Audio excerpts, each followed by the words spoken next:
So you might be in a situation where you're setting up your Fitbit and for some reason your Fitbit is just not being found when you're setting it up. Now, this can happen for a couple of different reasons. The number one thing I'd recommend doing though for the most part is making sure that your Fitbit is completely restarted. So what you can do here is you can just go through and you can essentially just, make sure your Fitbit is turned on and you might want to make sure it's charging as well. So make sure it's in the charging cable, make sure it's turned on. That's kind of one of the first things to do. And then you can try going through and try seeing if you can find it again. Sometimes that might just end up doing it. You might also want to go through and double check that your Bluetooth is on inside of your device. So swipe down from the top if you want to get into your control center or get into your, Android settings or iPhone settings, whatever, and just to make sure that your Bluetooth settings are enabled and turned on. Because if they're not, well, that's going to be another problem that you might run into here as well.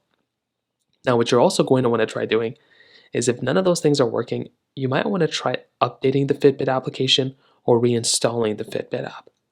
So go inside of your app store, and all you're going to want to do here is to just type in Fitbit, just like so, and update the application if there is an update available, or just go through and basically, just reinstall the Fitbit app. Sometimes things like that can end up fixing it. That's another one I'd recommend doing.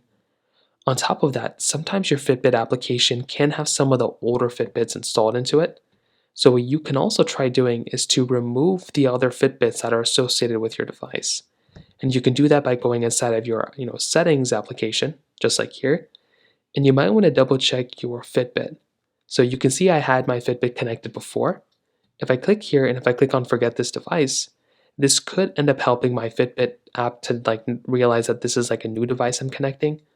So I can go back here, I can click on add device, click on charge, whatever, click on start setup. I can try it again and I can see if that ends up working. If this doesn't end up working, I can try restarting my phone. But those are kind of the main ways to go and fix this for the most part. If you have any other thoughts or questions, please let me know in the comment section below. Hit the like button, that will mean so much, but definitely hit that subscribe button. More importantly than everything else, I love every single one of you guys. Hopefully I'll catch you guys in the next video. Peace out till then.